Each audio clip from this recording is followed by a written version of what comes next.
citar hoje esse artigo. É um artigo bem recente, publicado agora em 2014, que foi basicamente um consenso das definições entre recuperação hematológica, rejeição de enxerto, falha de enxertia, pobre funcionamento do enxerto, quimerismo do doador no transplante de células tronco hematopoéticas, entre Sociedade Europeia, Americana, o CIBMTR e a Associação Ásia-Pacífico.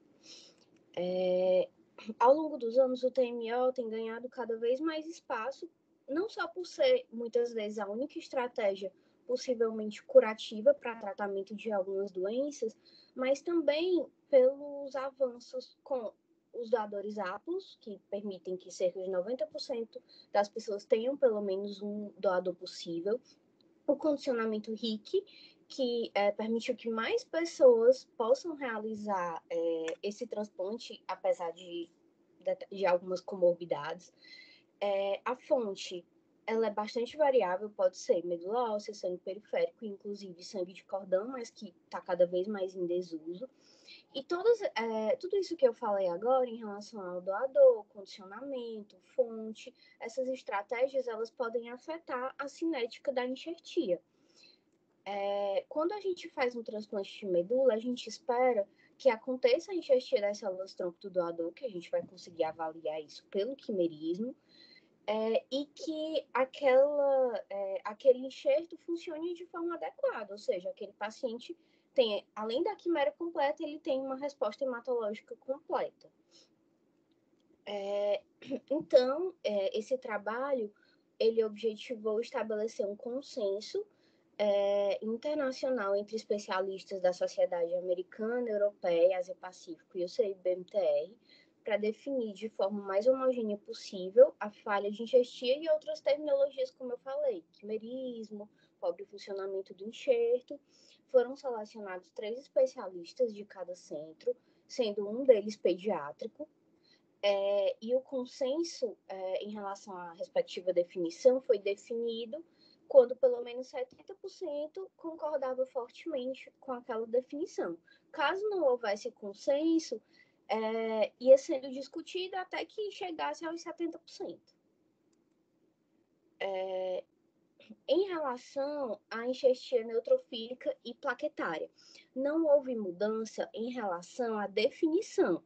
A recuperação neutrofílica continuou sendo o primeiro dia de pelo menos 500 neutrófilos de 3 dias consecutivos após o nadir do transplante, certo? E a recuperação plaquetária é o primeiro dia de 3 dias consecutivos também, com contagem de plaquetas acima de 20 mil, mas considerando que aquele paciente não transfundiu nos últimos 7 dias. Então, não houve diferença em relação à definição de enxertia neutrofílica e plaquetária, mas foi estabelecido que, para a definição, é melhor se falar em 0,5 vezes 10 a nona para neutrófilos, ao invés de maior ou igual a 500, e para plaquetas 20 vezes 10 a nona, mas em relação à definição mesmo, não teve diferença. Com relação à falha de enxertia, foi enfatizado a diferença entre rejeição do enxerto e falha de enxertia. A rejeição do enxerto, ela acontece, é um processo muito mais imune, quando as células T do receptor rejeitam de forma imunológica aquele enxerto. Já a falha de enxertia não, é algo multifatorial que pode estar associado a doença, assim, a recaída da doença, infecções, uso de drogas, certo? Então, isso foi algo que foi enfatizado nesse consenso. Em relação à falha de enxertia, ela pode ser primária ou secundária. Falando inicialmente da falha de enxertia primária, o que foi... não houve, assim, houve mudanças porque foi definido falha de enxertia primária de acordo com cada fonte das células tronco. Se essa fonte seria sangue periférico, que seria aquele paciente que não... Gente, só um minutinho.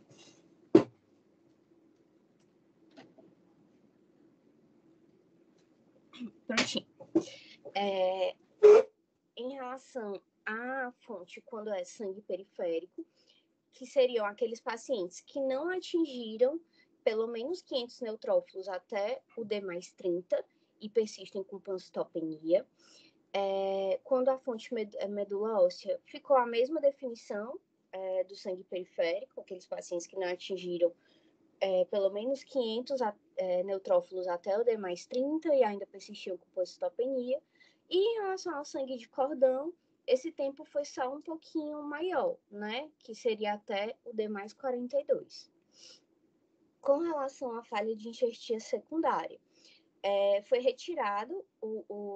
foram retiradas as restrições de tempo. Quando se falava em falha de enxertia precoce ou tardia, foi retirado isso, mas a definição permaneceu a mesma, que seria aquele paciente com redução da função do enxerto, ou seja, um paciente que ainda persistia precisando de transfusão de sangue, plaqueta, ou então necessidade de fator estimulador de colônia. Em relação ao quimerismo, a quimera completa acima de 95%, quimerismo ausente menor que 5%, e a quimera mista foi onde houve mudança. De 5% a 95% é misto, mas antes precisava que essa quimera fosse... Porque quando a gente avalia quimerismo, a gente avalia a linhagem linfóide e a linhagem mieloide. Até nessa última de 2021, que ele cita aqui, para ser quimerismo misto, eu precisava ter as duas, tanto mieloide quanto linfóide. E agora não, basta que tenha quimera mista em uma das linhagens. Com relação à falha de enxertia, como eu falei aqui, é algo extremamente multifatorial que pode estar associado a baixa infusão de células CD34, inclusive a manipulação desse enxerto, como reduz a quantidade de CD34, também pode ser fator de risco para falha de enxertia, condicionamento insuficiente, mas também condicionamentos mais intensos não mostraram redução nesse risco de falha de enxertia, anormalidades do doador, anormalidades no microambiente medular, como aumento de uma sobrecarga de ferro, toxicidade por drogas, infecções, principalmente CMV, e o próprio tratamento do CMV também. Todos esses são fatores de risco para falha de enxertia. Essa tabela, ela especifica de forma assim, ainda mais detalhada os fatores de risco para falha de enxertia e também para pobre funcionamento do enxerto, que seria mismatch HLA, né? Então, os doadores haploidênticos são fatores de risco, doenças não malignas, doenças avançadas, e não só doenças avançadas, mas o tempo até se realizar o transplante é também um fator de risco. Pacientes que passam mais tempo até conseguir fazer o transplante. Presença de fibrose na medula, idade do doador, esplenomegalia é um fator independente para a falha de enxertia, sobrecarga de ferro, anticorpo anti-HLA, histórico transfusional, a fonte do enxerto, né? A fonte medula óssea, a fonte sangue de cordão, a gente sabe que tem um tempo mais demorado até enxertia, então aumenta o risco. Condicionamento de intensidade reduzida, a depleção de células T, que também acaba influenciando também na quantidade de células CD34, infecções virais, GVHD e outras drogas, né? Nesse artigo, ele cita 3 casos para exemplificar melhor as definições, certo? O primeiro caso, um homem de 47 anos, com LMA com translocação 821, que persistiu com a alteração molecular, mesmo após múltiplas linhas de tratamento. Foi feito um transplante não aparentado de um doador homem de 43 anos. Fonte foi sangue periférico, condicionamento buçal ablativo, profilaxia de GVHD com ciclosporina, MTX e MMF. A enxertia neutrofílica aconteceu no D mais 25 e a plaquetária no D mais 28.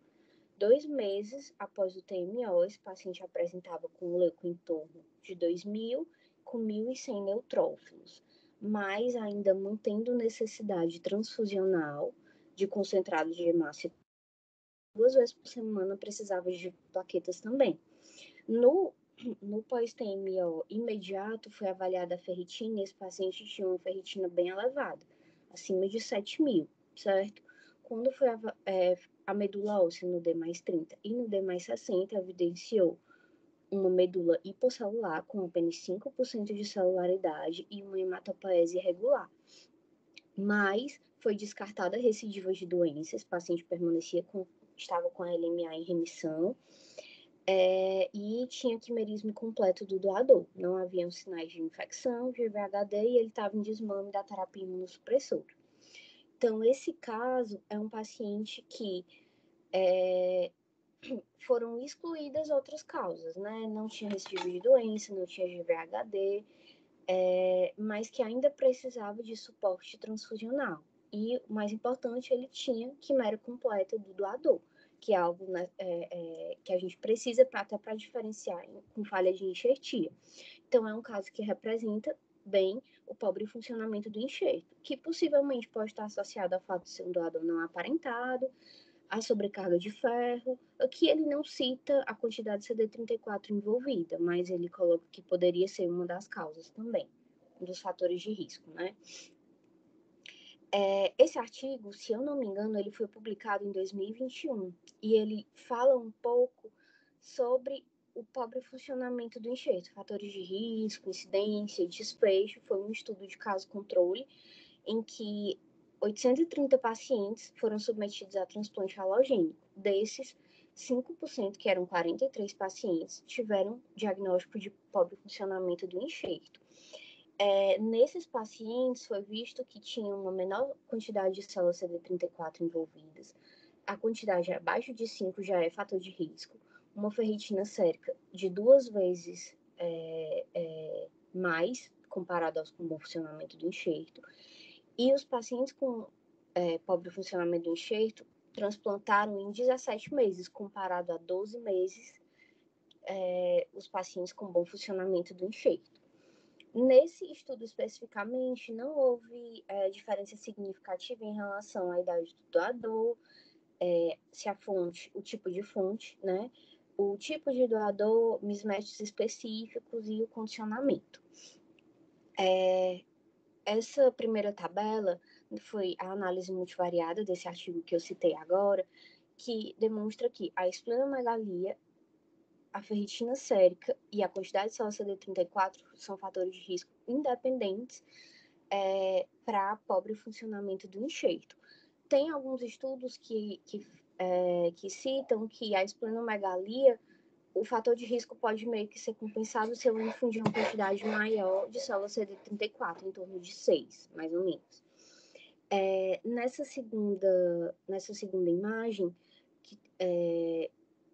ele compara os grupos, né, com bom funcionamento do enxerto e pobre funcionamento do enxerto.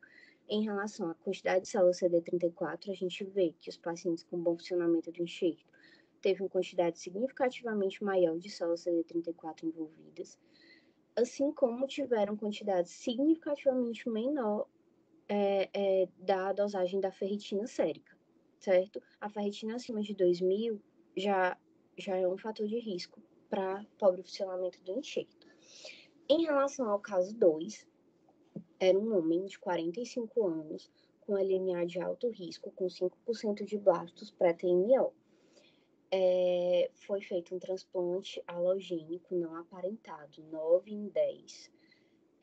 O doador foi um homem de 43 anos. A fonte sangue periférico, com 6,8 vezes 10 a sexta de células CD34 infundidas, condicionamento Flumel, TBI, a profilaxia de GVHD com ciclo pós e tacrolimus, e a enxertia neutrofílica no D+24 e plaquetária no D+32. No D+30, a avaliação da medula desse paciente apresentava 3% de blastos e um quimerismo em torno de 95%.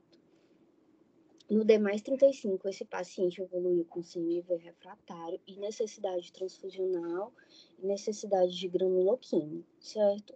No D+60, foi avaliado novamente a medula e esse paciente tinha apresentado recidiva da leucemia e tinha perdido quimera.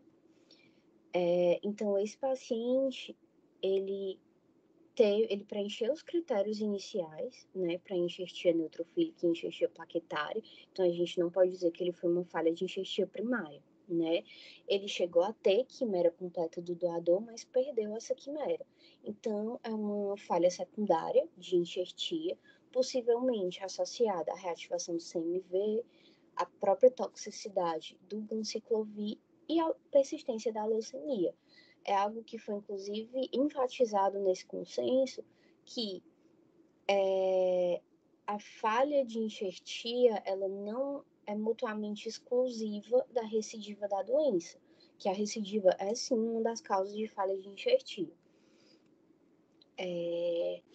O terceiro caso foi uma mulher de 39 anos com anemia falciforme, submetida a um transplante halogênico não aparentado, doador homem de 43 anos, fonte foi sangue periférico, condicionamento foi com radiofármaco, astatin, e o condicionamento também com fludarabina, ciclo, ATG e TBI, profilaxia de VHD com ciclo pós, MMF e sirolimus. No D+30, essa paciente apresentou recuperação de neutrófilo, plaquetas e apresentava HB 100% do doador, ou seja, não tinha presença de hemoglobina S. Mas essa paciente ainda continuava com necessidade de transfusão semanal de plaquetas. No D+84 foi vista a queda do quimerismo, tanto nas células T quanto nos granulócitos, e no D+154 foi visto que ela já tinha hemoglobina S, ou seja, ela estava começando a voltar para o padrão da anemia falciforme, certo? Foi tentada aumentar a imunossupressão, mas não reverteu a falha de enxertia. Esse caso é um caso diferente, né? Diferente do que a gente, pelo menos eu não tenho experiência nisso, mas o principal objetivo seria falar da importância do quimerismo, não só como exame isolado, né? A gente precisa acompanhar essa quimera para ver se ela está aumentando ou se ela está caindo. E também, nesse caso especificamente, a associação com a hemoglobina S. Porque, inclusive, quando a gente olha esses gráficos, a gente vê que o quimerismo, no primeiro, né? O quimerismo ele foi caindo, foi tentado aumentar a imunossupressão, mas não foi suficiente. E a hemoglobina S foi aumentando progressivamente, mas a gente não conseguiu ver uma relação com a hemoglobina, quantidade de neutrófilos e plaquetas. Então, seria principalmente para enfatizar isso, a importância da quimera associada com a hemoglobina S nesse tipo de paciente. Então, assim, quando a gente fala de falha de enxertia, pobre funcionamento do enxerto, tem muitos fatores de risco que a gente não consegue modificar, né? Até porque muitas vezes a gente pega pacientes, por exemplo, extremamente politransfundidos. Mas o que eu posso fazer para tentar reduzir esse risco de falha de enxertia, né? Nos pacientes com anticorpo anti-HLA, pode-se avaliar a realização da dessensibilização. É algo possível de ser feito com plasmaférese, rituximab, mas, assim, alguns estudos mostram que isso, assim, ajuda, mas que pode não resolver porque eu posso conseguir desensibilizar, mas aquele anticorpo pode voltar depois de um tempo, pode ser até um curto período de tempo. Mas é algo possível de ser feito. Priorizar, sempre que possível, a coleta de sangue periférico, porque a gente sabe que sangue de cordão, medula óssea são fatores de risco para falha de enxertia. O condicionamento com ATG e TBI reduzem o risco de falha de enxertia, assim como a realização do granuloquine e, sempre que possível, a realização rotineira do quimerismo. Como eu falei, o quimerismo é essencial também para a gente ver a curva, se aquela quimera está aumentando, se aquela quimera está reduzindo, para a gente já ir conseguindo intervir precocemente. Além disso, sempre que possível, tentar suspender drogas mielotóxicas. A gente sabe que nem sempre a gente consegue, certo? Mas, assim, seria uma das alternativas possíveis para a gente conseguir manejar melhor esses pacientes. Considerar o uso do granuloquine, desmamar precoce a imunossupressão quando a gente fala de doenças malignas, mas no caso de doenças benignas, como a aplasia de medula, é justamente o contrário. A gente tentaria reduzir a falha de enxertia ou aumentando a imunossupressão desse paciente. O uso de agonistas de trombopoetina, como é o trombopag, certo? Também é uma alternativa. Quelante de ferro, porque o ferro ele altera o microambiente medular, ele aumenta radicais livres e ele pode causar toxicidade direta para a célula CD34. Então, ele atrapalha diretamente a enxertia daquele paciente. Alguns estudos, principalmente com aplasia, relataram que foi possível reverter o pobre funcionamento do enxerto só com terapia com deferazirox, mas que nem sempre é factível, porque são pacientes que ficam mais susceptíveis à infecção, a sangramento, mas é algo possível de ser feito. Outras opções para manejo desses pacientes seria a DLI, daí a importância da gente ficar vendo o quimerismo, o boost de célula CD34. O boost de célula CD34 seria, eu vou infundir mais célula CD34 sem um condicionamento prévio, certo? Isso naqueles pacientes com pobre funcionamento do enxerto, porque são pacientes que eu garanti que eu tenho uma quimera completa, então aquele paciente tem o sistema imune do doador. Então, eu posso fazer uma quantidade adicional de célula CD34. Alguns estudos falam em até quase 80% de resposta, sem aumentar tanto o risco de GVHD, certo?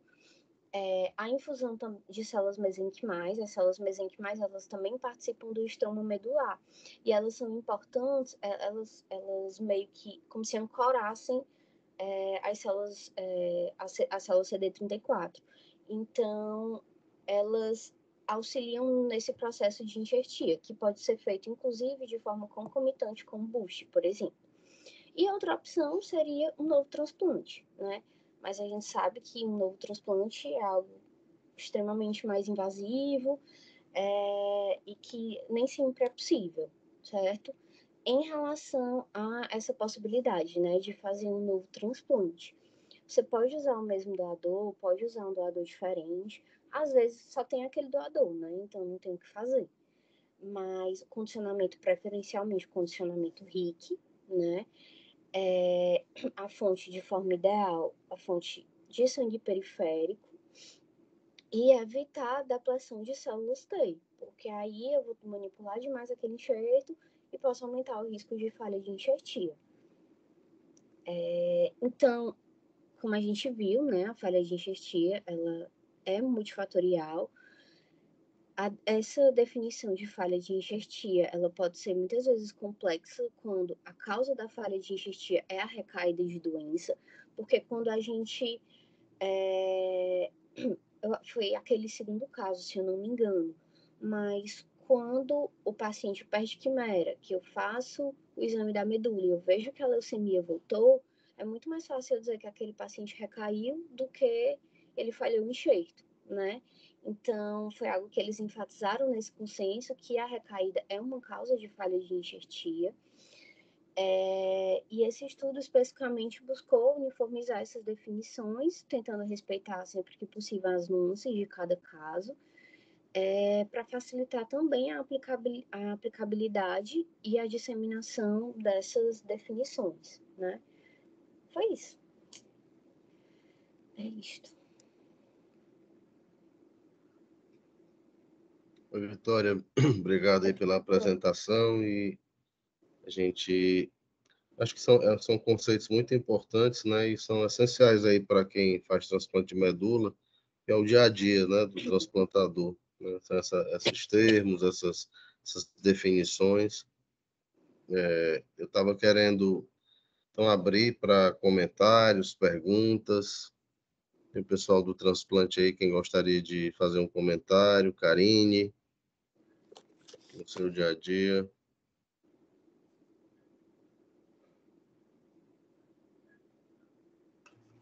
Acho que é isso mesmo que a Vitória falou, né?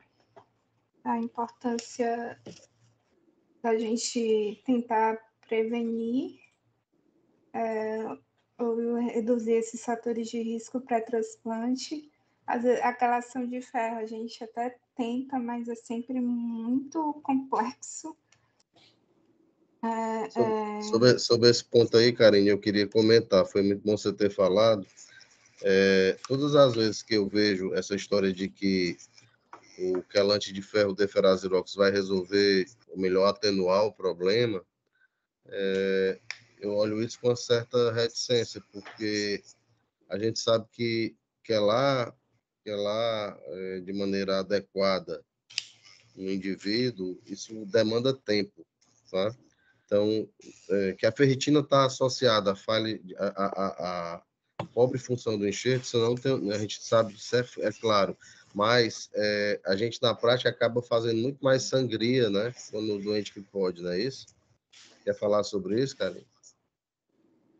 No pós-transplante, se ele tiver hemoglobina, a gente faz sangria. No pré, a gente prescreve pontualmente os calates nessas aplasias politransfundidas ou nas SMD por celular.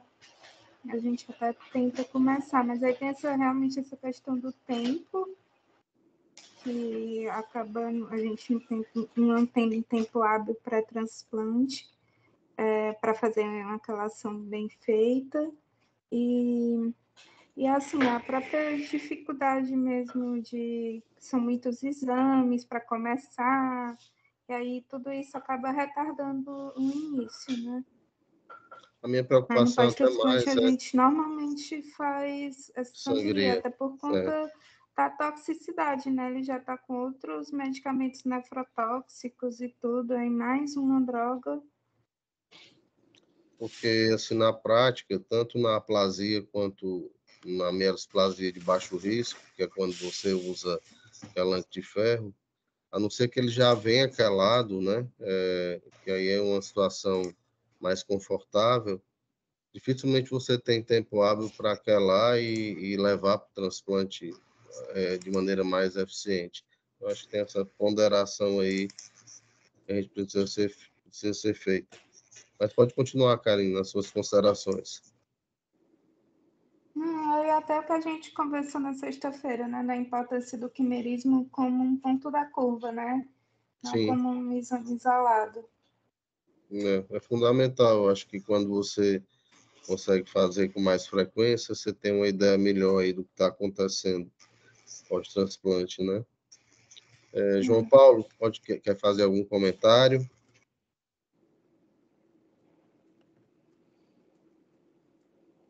Bom dia. Bom dia. Não, doutor Fernando, eu acho que a Vitória mostrou realmente os conceitos e o senhor Karine já comentaram o que a gente vive na prática, né?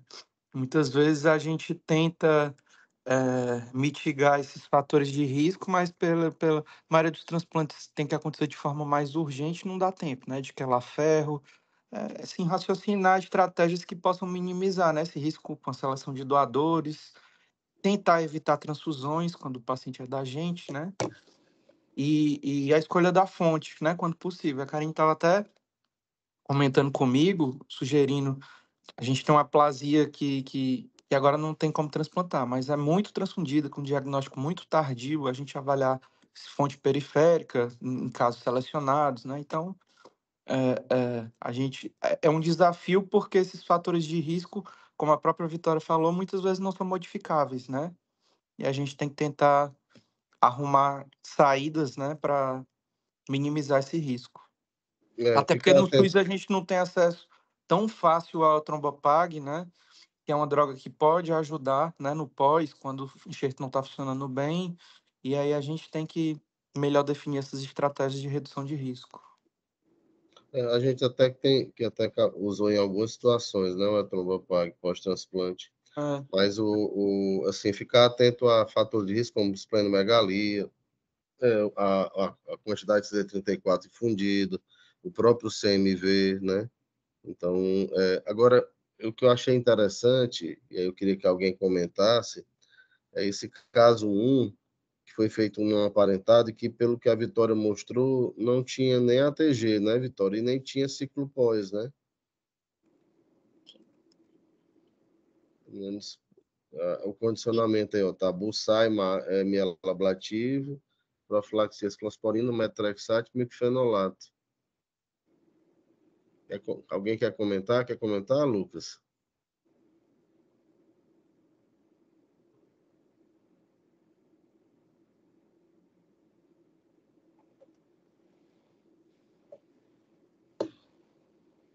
Acho que o Lucas saiu.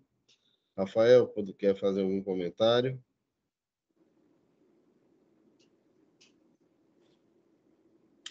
Doutor Fernando, o correto seria uma estratégia linfodepletora, né? Não sei se teve alguma omissão aí de informação, mas tá faltando alguma coisa como um ATG, uma ciglopose, enfim, Porque que não tá habitualmente a gente descrito aí não no faz isso, condicionamento. né? É, A gente tá estranho isso. Ele pontuou alguma uhum. coisa Não, no pois é, trabalho, por isso que eu Vitória? penso. Eu tô abrindo aqui o artigo para ver se fui eu que esqueci alguma coisa, mas eu acho que. Só para confirmar se não foi uma omissão de dado, né? Porque tá estranho. Enquanto a Vitória olha, a gente poderia seguir aí com as observações que eu achei. Já o caso 2 é um caso de não aparentado em que foi feito ciclo pós, né? A gente tem Ele aí, não acho que cita mesmo, professor. interessante, né? É uma Ele coisa não que a cita. gente na prática não faz, tá certo? Então a gente sempre, no nosso caso aqui, faz ATG, e nós temos alguns casos que nós não fizemos ATG, mas fizemos ciclofosfamida pós, semelhante à plataforma do APLO. Acho que 6 ou 7 casos, né, Karine? Quer falar sobre isso, Karine? 5. Foram 5. 5 casos, perdão.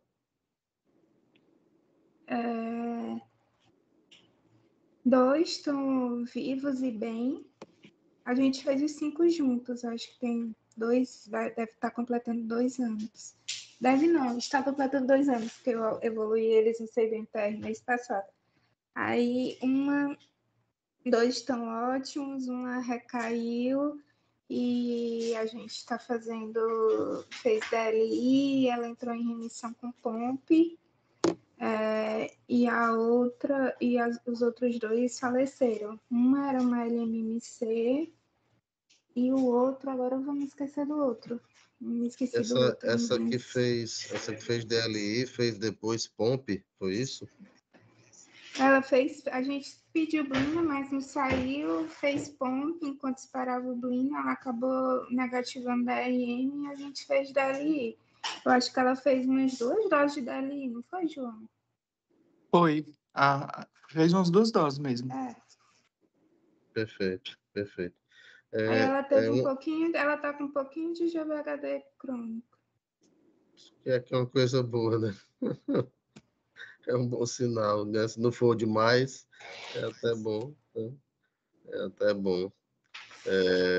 De alguma maneira, eu acho que a gente tem que falar um pouquinho também, pessoal, sobre anticorpo anti-HLA, né? Que a Vitória mostrou muito bem. Eu queria que a Lívia fizesse um comentário sobre o nosso protocolo de dessensibilização, como é que a gente encara isso, Lívia.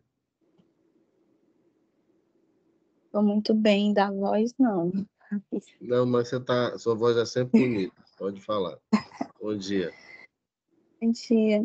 A gente fez um no HRU, ou no HU, né? E teve duas experiências na HRU, uma recente agora, que, assim, deu tudo certo, né? Recuperou, normal. Como é que foi o protocolo, Lívia? Fala pra gente. Foi com plasmaférese e imunoglobulina, e a gente deixou solicitado, mas acabou que nem precisou, porque no protocolo ele falava para repetir o anti-HLA, e se ainda persistisse, podia fazer rituximab. Mas paciente recuperou. Aí a gente não precisou fazer, foi só com tinha tacrolimus, aí plasmaférese e imunoglobulina, em dias alternados inicialmente, e depois uma plasmaférese pré-transplante, né? O D-1. Uma coisa que é importante quando a gente discute anticorpo anti-HLA é o nível que a gente vai trabalhar digamos assim, aceitável para você pensar em dessensibilizar, né? É uma coisa que a gente já discutiu em alguns casos, por exemplo, qual é o nível que vocês consideram que você vai dessensibilizar? Até que nível? Lívia, Karine, todos do transplante. Ficou a discussão 3, 5 mil, né? Já Geralmente teve até alguns de 5 mil. 70. Esses Tem que a até gente fez era tipo 20. 20. E sem ser na dúvida, era bem sem discussão que tinha que fazer. Porque a gente já discutiu alguns casos, acho que a Karine vai lembrar disso, até com a doutora Maria Bettinotti, e ela era um doente que tinha 10 mil, né, Karine? E ela simplesmente disse que a gente nem dessensibilizasse, que tinha grande chance de falha de enxertia. Tu lembra desse caso, Karine? Para falar a verdade, não. Não. Não. Mas, enfim, é um conceito que eu acho que é importante. Muitas vezes você tentar buscar outro doador, ao invés de ficar insistindo, a não ser que só tenha aquele doador, né? Entendeu? Acho que é uma questão que a gente precisa ter bem clara. Outra coisa que a Vitória mostrou, que eu acho que é muito importante, é a associação da falha de enxertia com recaída, né? Então, é muito provável que algumas recaídas elas sejam, na verdade, falha de enxertia, né? Entendeu? E aí, às vezes, acho que é um conceito difícil de você separar uma coisa da outra, né? Alguém quer falar sobre isso? Quer fazer algum comentário? João, Lívia, Rafael. Eu não entendi a pergunta, doutor Fernando. A associação da recaída é com a falha de enxertia. Então, muitas vezes, quando tem falha de enxertia, é porque você teve recaída da doença, né?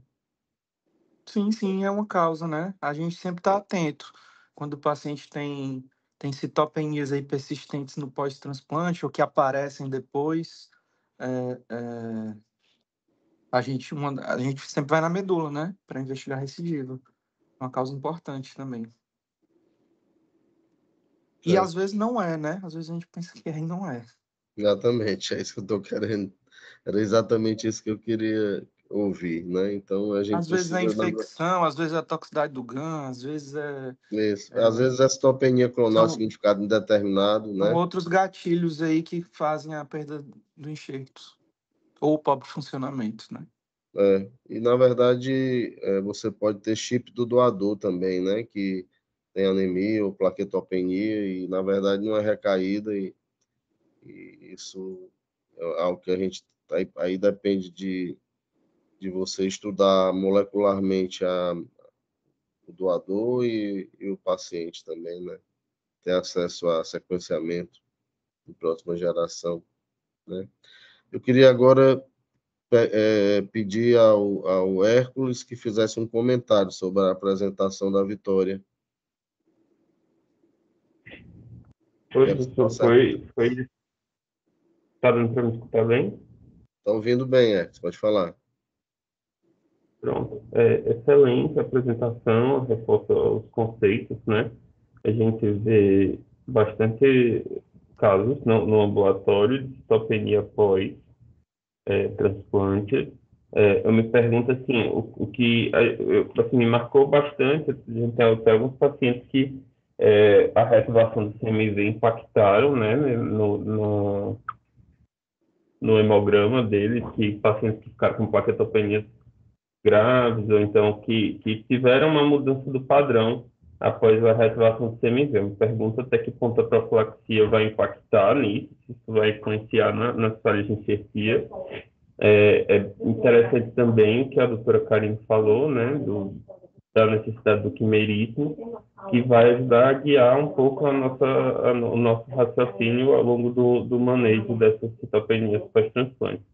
Mas foi excelente a apresentação. Obrigado. Obrigado, Hércules. Queria aí que os R2, R1 pudessem, Guilherme, pudesse fazer um comentário, perguntas, dúvidas.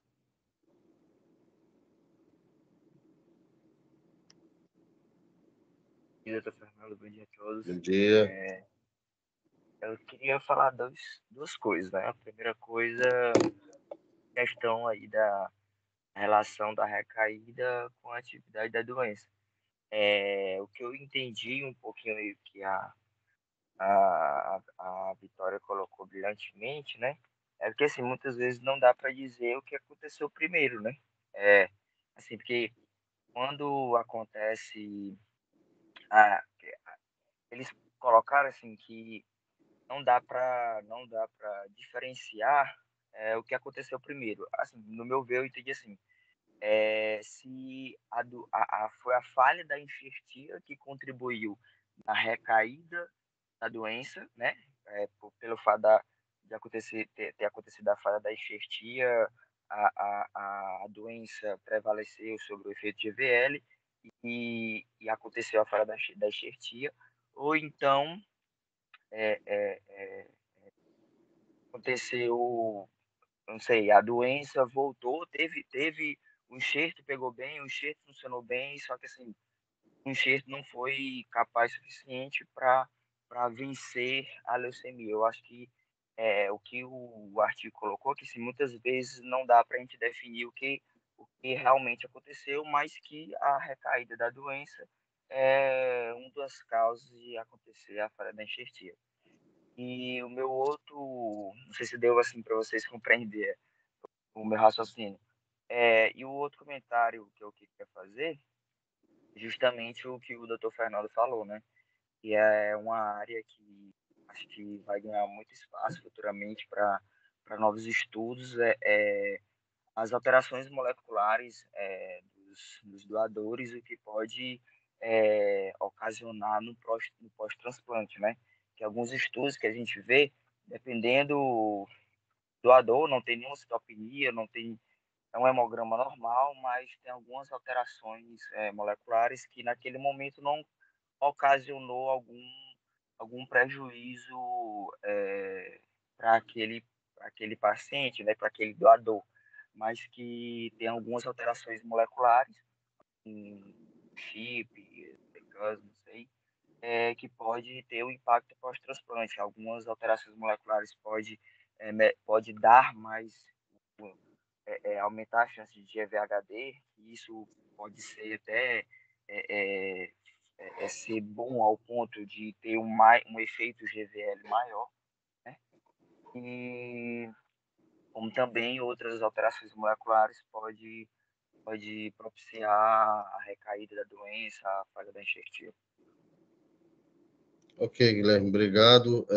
Só um comentário aqui, quando você tem chip do doador, essa citopenia que a gente pensa que é recaída da doença, na verdade, na maioria das vezes não tem recaída da doença e persiste aquela plaquetopenia ou aquela anemia e o do indivíduo fica bem, né? Então, a gente está tentando, inclusive, estudar isso aí com os casos que a gente está acompanhando, a Karine e eu estamos fazendo esse trabalho aí prospectivamente aí e retrospectivamente para ver aí as situações. Eu acho que a gente está caminhando para o final, pessoal, da nossa reunião. Queria abrir aí para quem quiser fazer alguma pergunta, algum comentário, a própria Vitória, fazer aí as considerações finais dela. Não, na verdade, só agradecer mesmo. Eu gostei muito de ter apresentado esse artigo, assim, é algo que a gente vê muito no ambulatório, né, citopenias pós. E a gente fica mais atento, né, para sempre que possível tentar intervir nos fatores de risco que a gente consegue modificar, né. Acho que é isso. Perfeito. Alguém quer fazer mais alguma observação, pessoal? Algum comentário? Eu queria, então, na verdade, agradecer a todos, tá? E quarta-feira a gente tem a sessão clínica da Hemato e convidar todos vocês, tá bom? Então, até a próxima, tudo de bom, boa semana, fiquem bem. Até mais. Um abraço. Tchau, tchau.